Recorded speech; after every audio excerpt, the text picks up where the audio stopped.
This is a Dynamite Network podcast.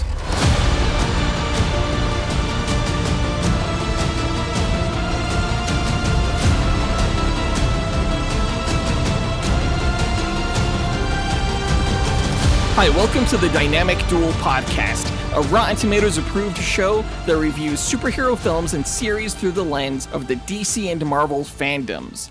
I'm Jonathan. And I'm his twin brother, Joseph. And this episode, coming a little late, is going to be a review of the Amazon Prime television series Spider-Noir.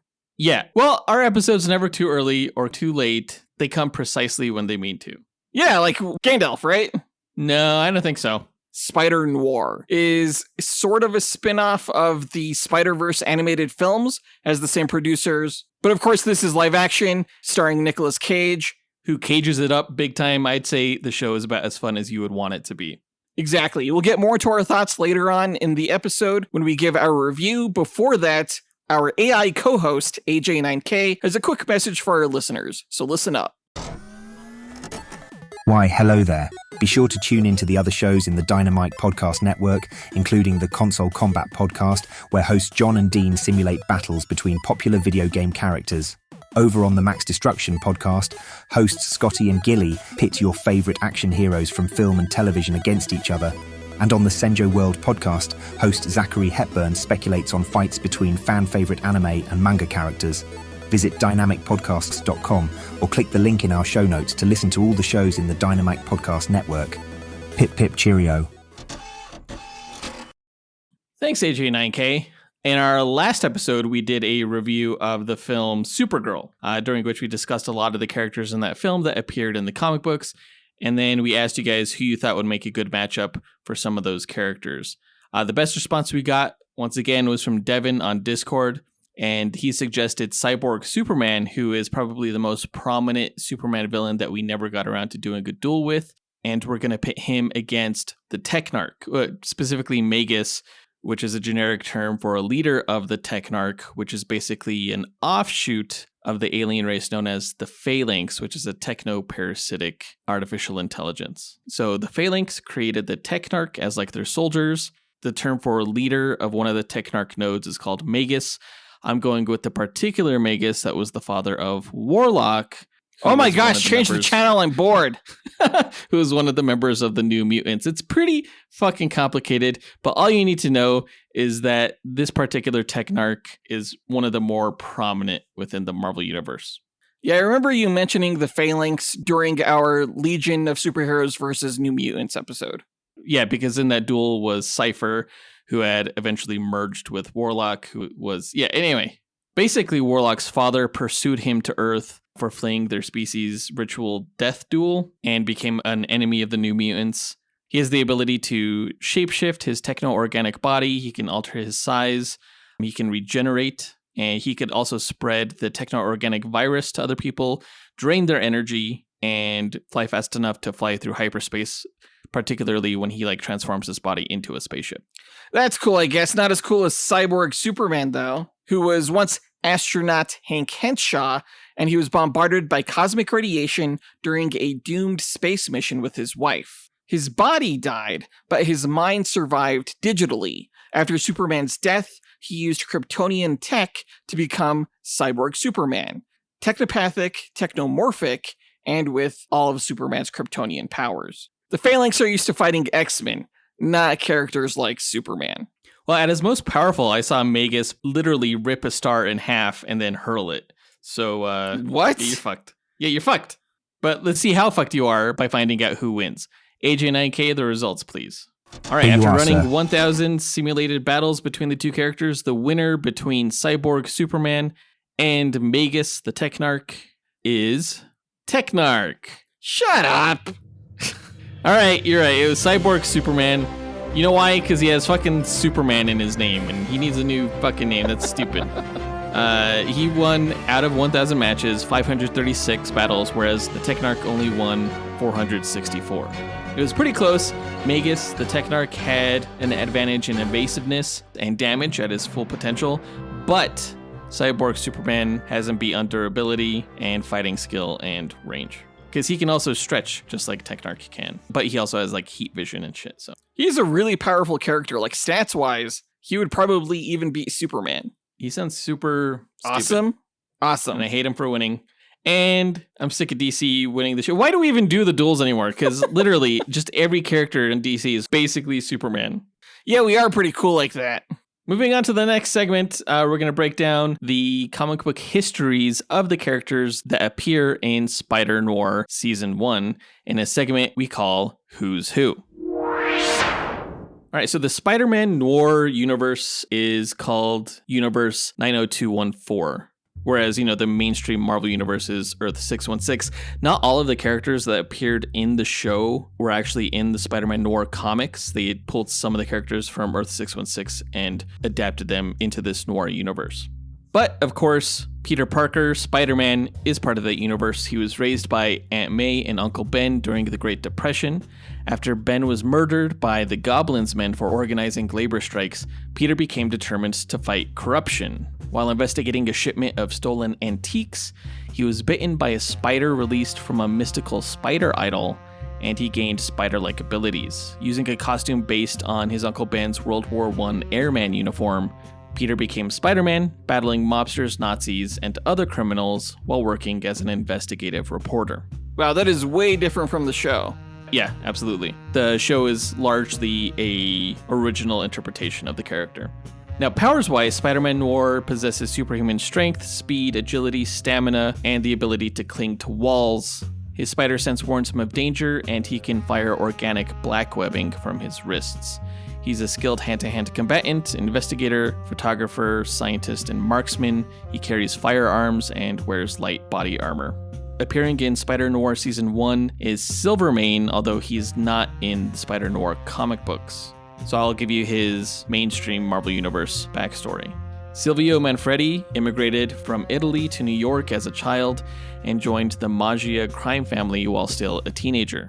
Ruthless and ambitious, he rose through murder and strategy to become the crime lord Silvermane. Aging and desperate to avoid death, he used the mystical Tablet of Life and Time to restore his youth, but the process reversed uncontrollably until he vanished. When the effect wore off and he re-emerged, his brain and remaining organs were transferred into a cybernetic body, allowing him to continue leading the Magia.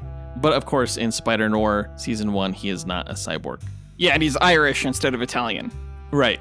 Black Cat was part of the Spider-Noir comics. Her real name is Felicia Hardy, and she owned the Black Cat nightclub, serving as an informant to the Daily Bugle, helping the newspaper gather evidence on New York's corruption. After witnessing what she believed was J. Jonah Jameson murdering reporter Ben Urich, she confronted and killed the supposed culprit, later revealed to be the Chameleon in disguise. Felicia was captured by the Goblin, but she escaped with Spider-Man's help, and later sheltered Peter Parker while he recovered from his injuries, prompting her lover to slash her face in retaliation. Permanently scarred, Felicia adopted a white mask and became a vigilante, later helping Spider-Man stop the Shocker from selling weapons to the Nazis. Also from the Noir comics is Sandman. Flint Marko was an enforcer who earned the name Sandman not from his ability to control sand, but because of his proficiency and brutality in killing victims with his bare hands. Basically, putting them to sleep. Right. He helped transport African-American captives to Ellis Island, where Dr. Octavius subjected them to horrific experiments. When Spider-Man investigated the operation, Flint Marko withstood the hero's attacks and beat him nearly unconscious before the FBI intervened. Flint Marko survived an initial gunshot and was only killed after the FBI agents repeatedly fired on him. His superpower basically is that he was an extremely tough mob enforcer. Hitting him was comparable to hitting granite. Also from the Noir comic books was Tombstone. Lonnie Lincoln was born and raised in Harlem, New York, where he stood out as the neighborhood's only albino. His father rejected him because of his appearance. His mother was the only one who cared for him. Eventually, Lonnie turned to crime and adopted the name Tombstone. In the Noir comics, he suffers from scleroderma, which is a condition that causes his skin to harden and tighten over time, and in his case, the disease gradually encased his body in this outer layer that gave him resistance to physical harm. And finally, appearing in Spider-Noir Season 1 was Megawatt. I actually thought it was Electro, but it turned out to be Megawatt. He's not in the Noir comic books, but he was in the 616 universe, where his real name was Derek Layden. He was an Australian convict who later became an actor before turning to supervillainy. A scientist named Jonas Harrow granted him electrical powers, and he adopted the name Megawatt, battling Spider-Man to a draw, but was defeated when he exhausted his stored energy. He later was able to parlay that notoriety into becoming an international film star. His powers are that he can absorb, store, and discharge large amounts of electricity, basically just like Electro. I totally thought he was a noir version of Electro. Why does Spider-Man need two electric villains? I don't know. Megawatt was used in like a one-off story. I'm not sure why they chose to adapt him instead of Electro into the Spider-Noir series. Weird. Probably because they wanted to go with the actor route, and in the comic books, Megawatt was an actor. Gotcha.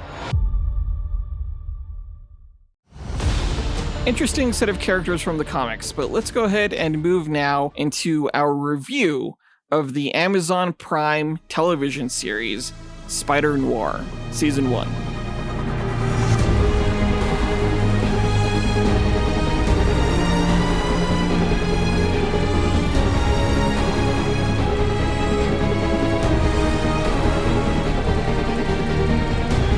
Alright, Spider-Noir Season 1 came out in May 2026 on Amazon Prime and was showrun by Oren Uziel, I think I'm pronouncing that right, and Steve Lightfoot. It also starred Nicolas Cage and Brendan Gleeson. The show is set in an alternate 1930s New York City within Sony's Spider-Man universe. The show follows private investigator Ben Reilly, formerly a crime fighter known as the Spider. Several cases entwine him in the dealings of Silvermane, the city's notorious mob boss, and the emergence of new superpowered beings with ties to Ben's past. When the Spider-Noir project was first announced, it seemed like a no-brainer, especially when you have a star attached like Nicolas Cage, who of course voiced the role of Spider-Man Noir in the 2018 animated film Spider-Man Into the Spider-Verse. He was like such a standout character in that film. They all were, really, and you could easily make a series based on Spider-Ham and Penny Parker as like a children's cartoon and as an anime, respectively.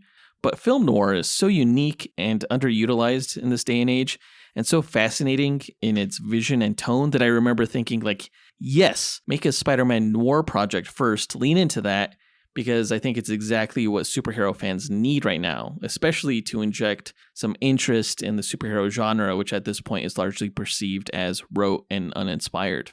Now, the Spider-Verse films are good. I would not say that Spider-Man Noir was my favorite character out of them, so I wasn't really looking forward to this, even though I really like Detective Noir. But I enjoyed the show so much more than I thought I would. If I could describe it in one word, I think I would use charming. For sure, yeah, it has kind of like an old school charm to it. Absolutely. I'm glad that you were surprised by how good it was in quality. I think I was too, actually. Especially coming off of something like Supergirl, which felt so familiar to the point where it's like, why even watch it? This was really unique in how much it took me back to like old black and white films and even like the Dick Tracy movie in particular.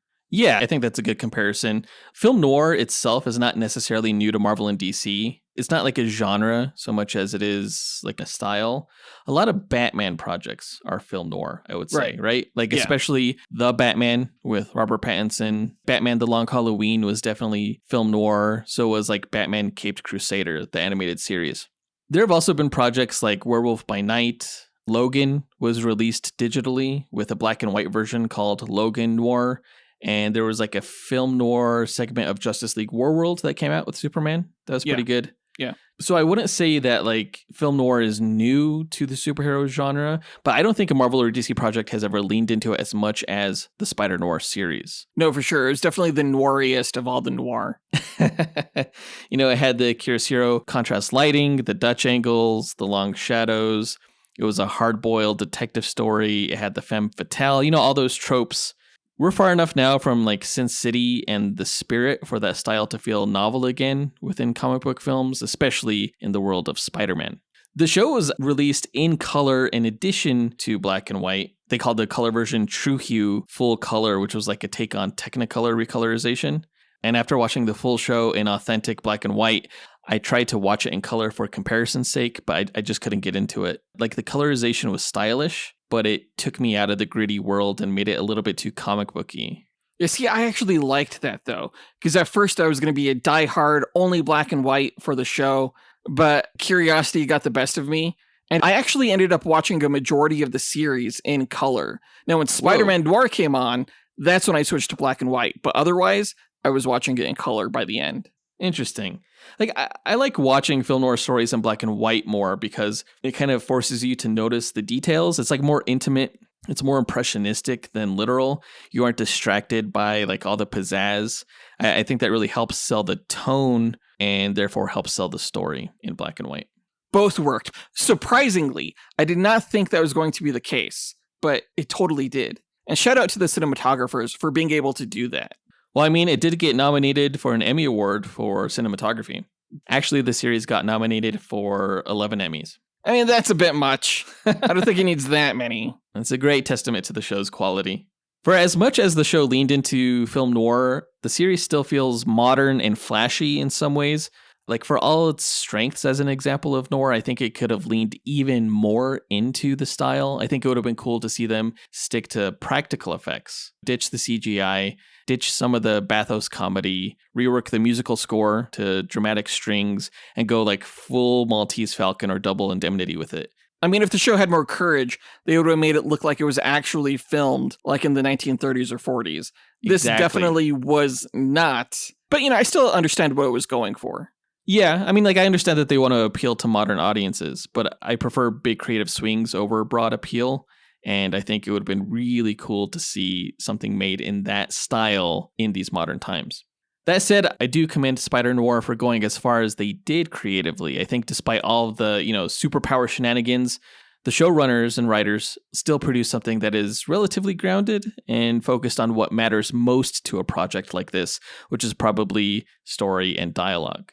The dialogue was on point, the story had enough turns to be interesting and complex, and the pacing kept everything driving steadily, which is probably the biggest advantage Spider-Noir has over its film noir contemporaries.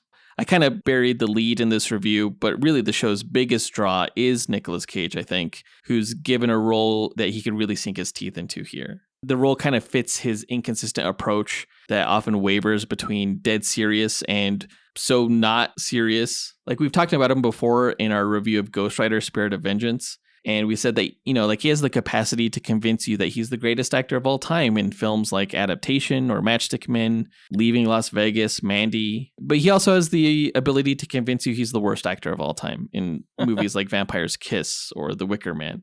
We did say that regardless of your opinion of Nicolas Cage, he's always fun to watch, especially when you could tell he's having fun. And I'm convinced that he had a blast here. He got to be clever, yet quirky, past his prime, not fully human.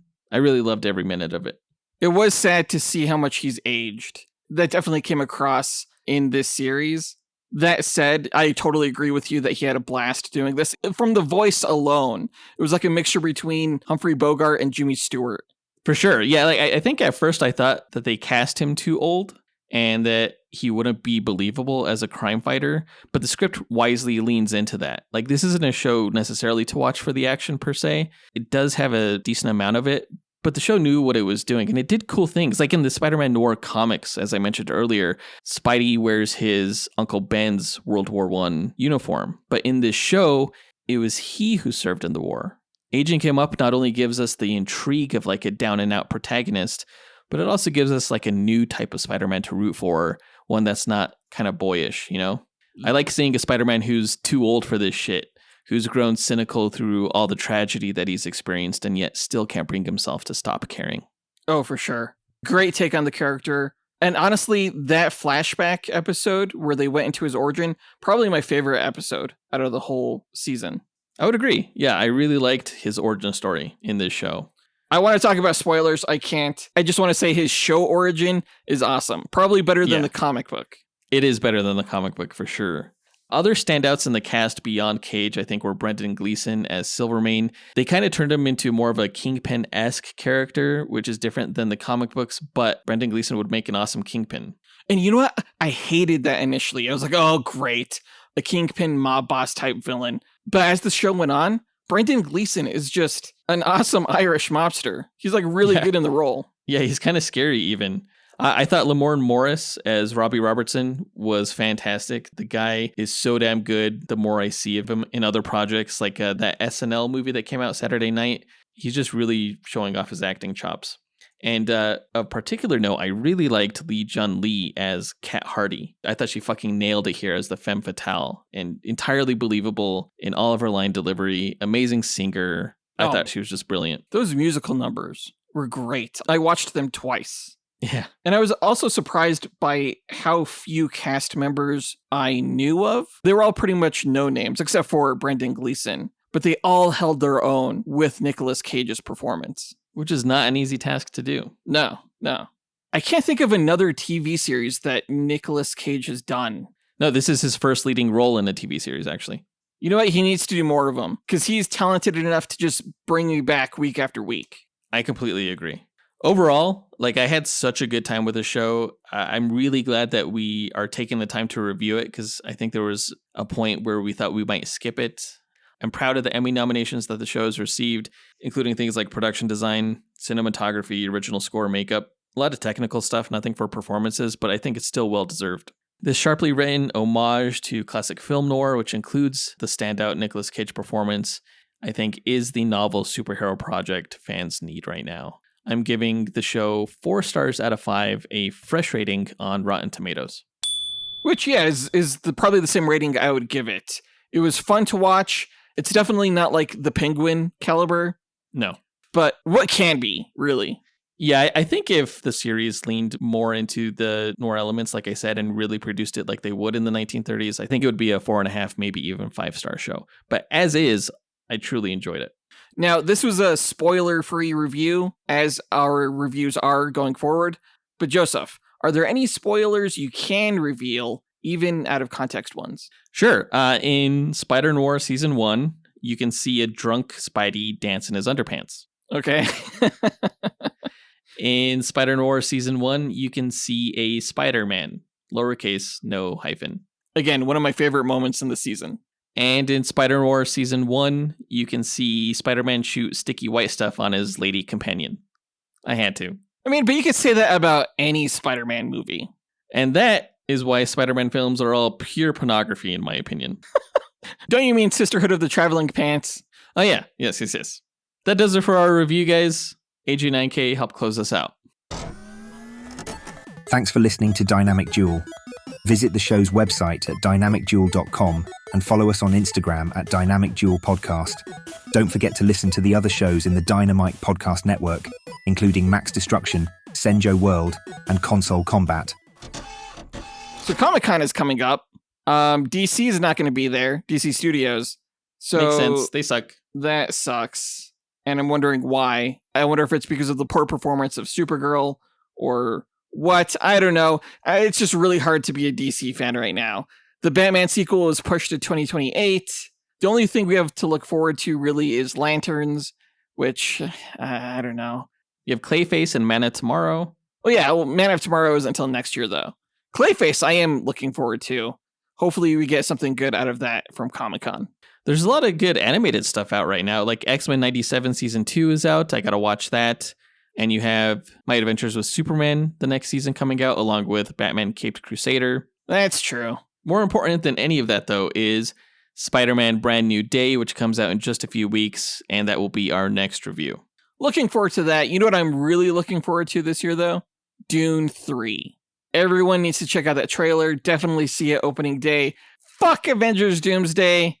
Dune 3. It's too bad that Avengers Doomsday is going to beat the shit out of Dune 3. Like, I saw the Dune 3 trailer. Fucking sucked. I don't know what you're talking about. Avengers is just going to crush it. I suspect, actually, that Dune 3 is actually going to move its release date to avoid being crushed.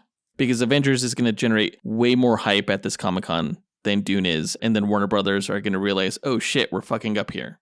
For those of you who may not know, the two films are being released on the same day this December. Dune 3. If you were a true Dune 3 fan, you would want it to move too. Oh, I'm not scared. You think I'm scared of you? You think I'm scared of Marvel? Fuck Marvel. Yeah. Marvel could go fuck itself. Notice how Dune 3 is not a DC movie? Because like you have nothing going for DC right now. And that's why you have to talk about Dune, because you have nothing else to talk about. Yeah, that's what I thought. Why do you have to hurt my feelings? It hurts. Thanks so much, guys, for listening, and we'll talk to you in a few weeks. Up and away. True believers. Spider-Noir, Spider-Noir, dances around in his spider drawers. I think that was supposed to rhyme, but I suck.